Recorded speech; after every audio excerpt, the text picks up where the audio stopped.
Hey friends, this is the Miss Wolfie from our half-acre homestead. Do you remember when I said I had a treat for you?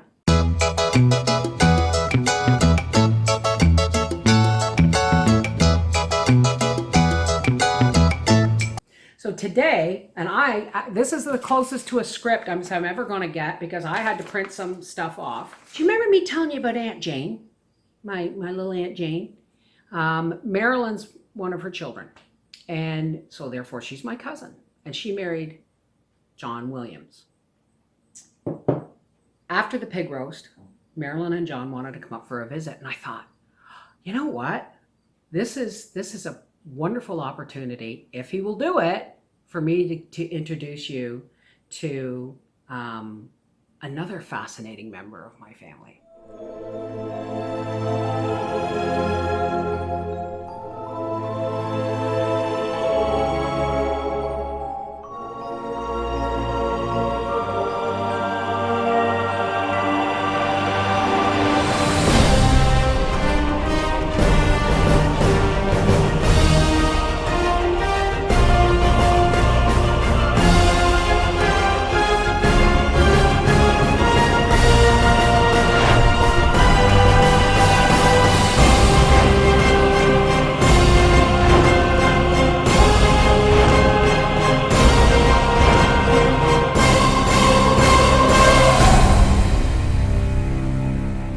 So, say hi, John.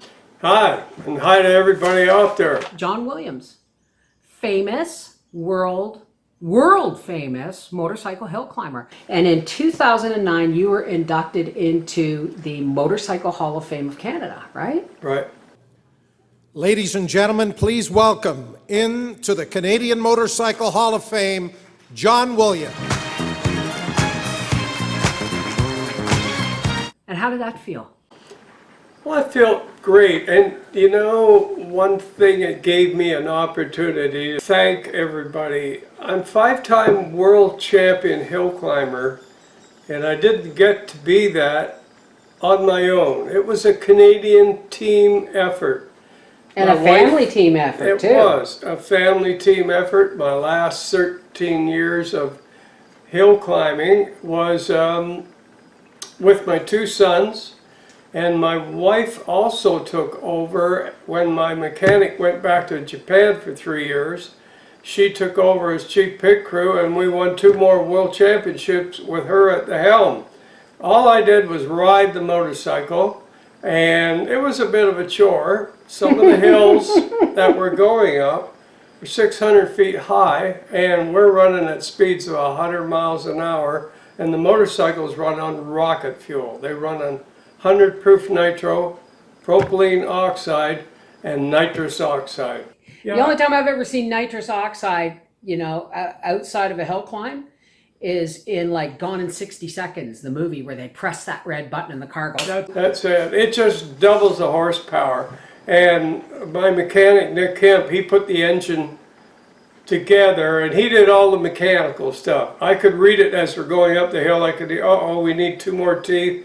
2 less teeth. I got to get back more. Teeth in the chain, like in the wheel? In the actual wheel. We changed the sprocket on the hub. Right, okay. And I remember, this is how critical it is, 400-foot hill we were at, Hornell, New York.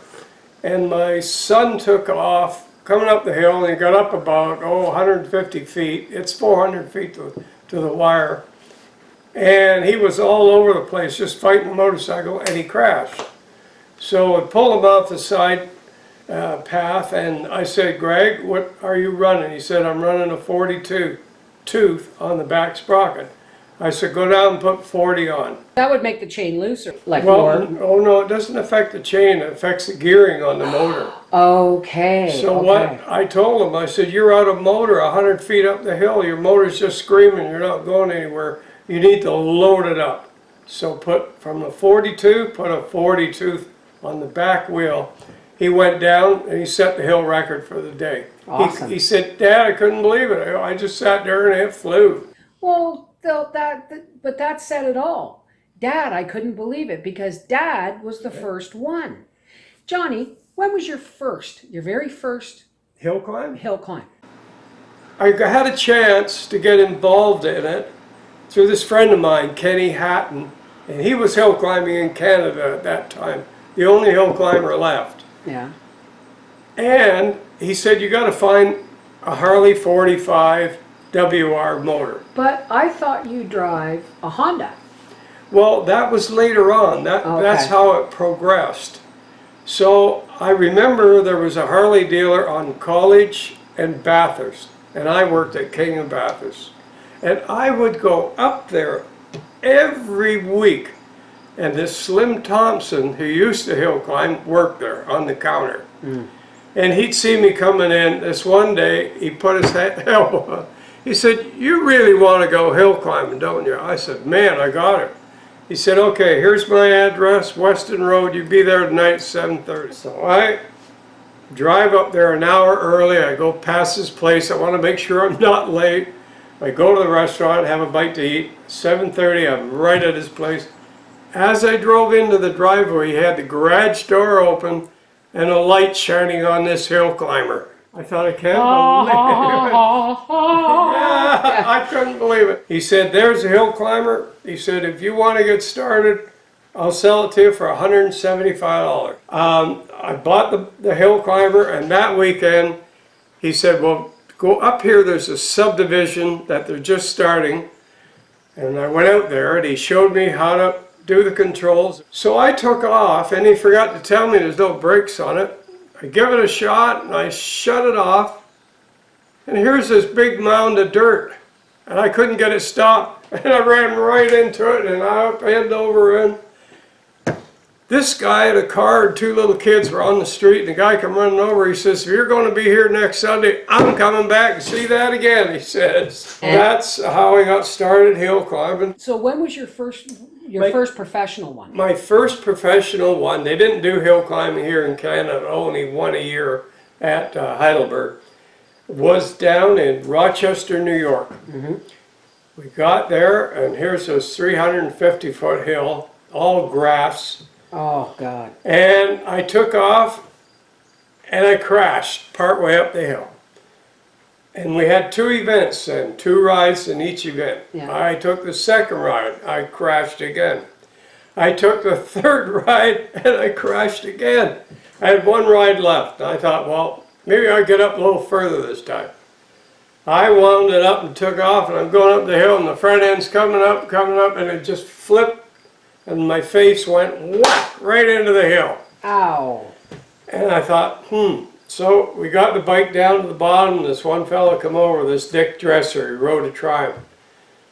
He said, listen, little Canuck, he said, whatever you do, don't quit your day job. John is the only Canadian ever to win a motorcycle world championship, succeeding on 5 occasions between 1972 and 1981. So I took his advice, but I kept hill climbing. What year was that? That was in 1959.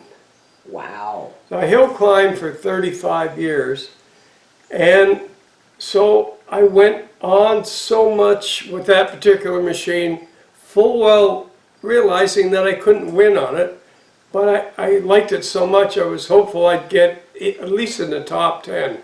So when did you switch over the Hondas? I switched over to Honda. Before I did that, I bought a Harley. That was a winning Harley from a fella in the United States, Tommy Reiser in Ohio. So I bought that off him, and I won my first hill climb on it at Hornell, New York, 400-foot hill. It took me 18 seconds to get up the hill. It was that long and that rough to ride. Yeah. When I finished hill climbing, I set the hill record there in 5 seconds flat, same hill. I Wow. was riding an 800cc 4-cylinder Honda. But I went 10 years before I won a hill climb. Yeah. And then I realized I got to get somebody to make this bike go faster. So I got a hold of this Louis Grenzer Harley Davidson dealer, Elkhart, Indiana. They took it back home. Yeah. And I was only running alcohol in it when I rode it. Right. So when he brought it back, he said, John, you got to go back to a right-hand throttle. No more shutting the button off. This bike now runs on 75% nitro. Cheese and crackers. So all of a sudden, I got 35 more horsepower just Just from the that. fuel change. And then I went out that year, I took 7 first places and won my first world championship in 1972 at Muskegon, Michigan. I beat the second place guy by 10/100ths of a second. I'll tell you something. When you're milling perfect things on a milling machine, 1/100th of an inch or 1,000th of an inch makes a difference. You're And right. 1,000th of a second Yeah. makes all the can make all the difference in the world. So when you had the new suspension designed and built in California, and nobody else had the No. swing arm suspension on it. And what difference did that make? I realized that watching my 2 boys go across the plowed field on 125 Kawasaki's, the swing arm was working, and I thought, you know what, for years, back from the teens when the factories built, Indian built a hill climber, Harley built a hill climber, and they hired the best of the crop to ride them and race them. Because you race on Sunday, you sell on Monday. That was their thinking. And they were all rigid frames. There was no shocks. So you rode a solid frame like this, and when you hit a bump with that back wheel and the chain making the wheel go, it would bounce in the air, stay in the air, come down, bounce again, and all that time that wheel's not touching the ground. You're losing forward motion. Absolutely. I decided that there's something wrong with this picture with rigid frame, so I am going to order this new frame from California, had it built there, and they built it for a 4-cylinder Honda, no more V-twin flatheads. I knew I had to get something out there that was faster. When I had the Harley, it was putting out 72 horsepower. Right? And when I went to the Honda, we put out 250 horsepower. Wow. And when I went to the 800, it put out 300 horsepower. Now the bikes only weighed about 325 pounds. That's a lot of horsepower for It that is. light of a weight. And to hook it up to the ground, we had 1-inch manure spreader chain, 3 links. They were that big, Yeah. went around a tire, Yeah. every 12 inches. And when you dump the clutch on those things with that massive amount of horsepower, rooster tails would go back 30 feet in the air for 100 feet, and the crowd loved it. Nobody else had the No. swing arm suspension on it. And what difference did that make? I told everybody with the Harley, I said, look, I'm going to pack it in. So what happens? I get sponsorship that year from STP. I pull in the STP van, and all these guys are looking, who in the heck is this coming in? So they all wander down to the van. I open the back door. Here's this frame, chrome plated with 2 shocks on the back. And it's a 4-cylinder Honda. Well, right away, oh, you don't need shocks, and that makes it heavier, and you're pulling more weight, and blah, blah, blah. And a 4-cylinder Honda, it's only got little flywheels like this. You won't be able to come back with the power, blah, blah, blah. So I said, well, we'll see how it goes. First year I finished 9th in the top 10. There was a lot of teething to do with it. The next year we come out and won the first world championship, next world championship, next world championship. We won 4 world championships on that bike. On that bike, okay. And 1 on the Harley. And my son took it over, and he won another 4. Greg, Yeah. my son Greg, won 4 world My cousin. championships. For me to be able to race with my 2 sons for 13 years, I didn't want them to, because I knew the broken bones and everything that they would experience. Interjecting, folks, notice that Johnny's wife, Marilyn, is not in this video, but speaking for her, watching her sons hill climb was one of the most harrowing experiences a mother can go through. Correct, Marnie? Right. There. Well, we're ready for Greg Williams out of Markham, Ontario in his Honda. And he's set at the starting line, Bill. This is another one of the STP Hondas. A lot of horsepower, good rider.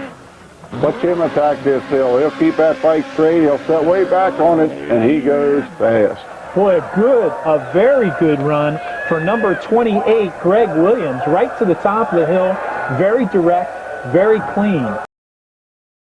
Okay. How about for you as a rider of the hill, the scariest part, or what, for a viewer that wouldn't really understand what it feels like to go up that 70-degree hill, what's the scariest part?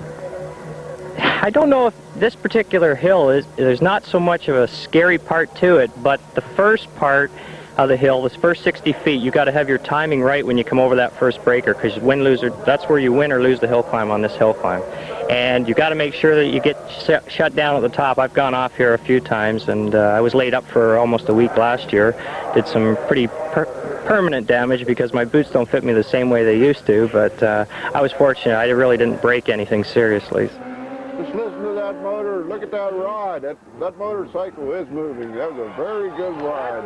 A very clean and smooth ride for Wade Williams, as though he's going to have a very respectable time, and he does. 6.19 seconds, which is establishing a new fast time in this first round. Now you were one of the you were the first one to start wearing pads, correct? Start wearing pads because I realized at the speeds we were going, it wasn't going to last forever, that you were going to get through this unscathed. So Johnny, you guys were riding rockets. I know. Up a rock and dirt hill. Well, can I give you an idea how fast they accelerate? Oh, I saw. But yeah. 15 feet from the timer. That's all the run you'd get at some hills. You're sitting on the bike, 15 feet. There's the electronic eye. And the hill at Muskegon, I still hold the hill record, is 400 feet, 70-degree angle to the timer at the top. Then you give you 60 feet, 40 feet, snow fence, and then it drops off 400 feet into Lake Michigan the other side. Did you end up in Lake Michigan? No, but my son went right over the snow fence, and he hit a tree 30 feet in the air, and he busted ribs, broke his scapula. That was Greg.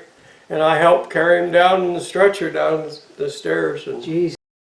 Watching her son's hill climb was one of the most harrowing experiences a mother can go through. yeah, punctured his lung. You told me last night, now, I wanted to ask you how many bones in your body have been broken. I will, but I got to tell you one little story about that hill I was talking With about. the boot? The 400, the Muskegon, Michigan. Yeah, I want to hear this. I still hold the hill record, and I want you to look at a clock. Whoever who's out there and listening, just look at a clock with a big second hand. I took off, 70-degree angle hill, 400 feet to the timer, 4 29/100ths of a second. You figure out the math. Jesus, I've never heard a hill anybody going up a hill that fast. You watch the clock. 1, 2, 3, 4. You're at the top. You said something that Cooper designed a special yeah. wrist pad just for you? Yeah, well, they had it because of my arm. They said, look, we're going to bring your sweater that you race with. So I put that on, and they measured from the elbow to this very bone in my wrist. Right. I never wore elbow pads before that. Very next weekend, I go to York, Pennsylvania, and there's a breaker. Well, I tried to take it wide open. The bike kicked out, went through the air like that, and I went upside down to come down right with my elbow in the back wheel. You know what happened? Tore my sweater. That was it. It's amazing you never broke your neck. It is. Because you know what? For all the padding and all the helmets and equipment, your neck's still really vulnerable. Oh, yeah, I know. Now, I'm going to, I wrote this stuff down. You got 5 world championships, 5 U.S. Grand National Championships. 7-time Grand National, 10-time Canadian National, and I'm in the Guinness Book of Records. Yes, that's what I was going to ask. What are you in the Guinness World Book of Records for? I was the first Canadian ever to win a world championship in any form of motorized sport. Cars, Formula One, blah, blah, blah, blah, blah, blah, blah. Really? Yeah. You want to ask about the crash? I want to ask about the foot in the chest because it took me. I chewed on that all night with the imagery in my head. So now I think I'm ready to hear it again and get the picture. Okay, we're in the 800 class. I'm pulling 300 horsepower. Motor's fresh. I still don't know what happened to this day. Went out of the pits and the thing is hauling, and we're just near the top before the light. And the back end goes like this. Now, years ago when they made the hill a little bit. There was a little bit of a Ditch, hump like this, yeah. like going up. My front wheel hit that, and down about 75 feet below Right. is a plateau. And I remember walking up that morning, and I thought to myself, nobody's ever gone in there. I've been here 35 years. You signed it. I think so. So I get to the top, and the bike, there's trees that are 75 feet high, and they said I was 15 feet over in the top. The bike was way out in front, and it was like I was sitting on it still, but it was long out in front of me, and this went through my mind. I went one hill climb too much. I thought, this is it, I'm buying it. Here I am over these trees, and I dropped down 75 feet through the trees. On the way down, I guess I was going like this, so I would go in feet first. Yeah. And I guess my one leg caught a branch. Jeez. Anyways, they can't find me, I'm out cold. 10 foot high of wild rose bushes, and the crowd's hollering, why aren't they going in to get them? We saw them fall down in there. Because they could not find, didn't know where to cut in. The eyes followed the bike. Yeah. Ah. So, anyways, I came to, and I remember, geez, I feel uncomfortable. I tried to get up, and I looked down like this, and my leg was off at the knee. It was still connected, but it was, all the soft tissue was gone. The joint was just completely wrecked. My foot was upside down on my stomach like that.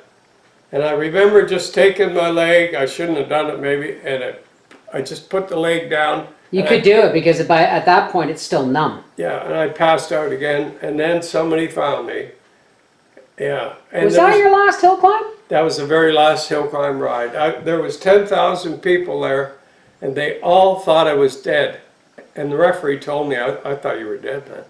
Well, you still got a bounce in your step. Oh, yeah. I want to say thank you. I'm John Williams, and I approve this video, and she can make copies and give it to friends or do whatever the hell she wants. I brought her a copy to do with as she pleases. So there, enough said. I don't know if I asked any of the right questions. Can I say how old you are? Yeah, I'm 79. I'll be 80 in March. You'll be 80 in March. This man moves better than I do.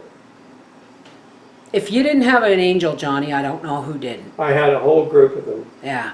And I'll tell you something. When you go, I've only been to one, but when you go to these hill climbs, okay, and you're watching an entire family, mom, dad, 2 sons, and Terry in a bikini. Oh, God. If you are an adrenaline junkie and you like to hear the whoa, whoa, whoa, whoa, whoa, whoa, and feel it go right through your chest, go to a hill climb. Drag races are fun, but it's just a strip. Hill climbing, you always get a lot more than you bargained for. So this is what you drive now, the Highwayman. yeah. It's a Spider, a Can-Am Spider made right here in Canada, and proud of it.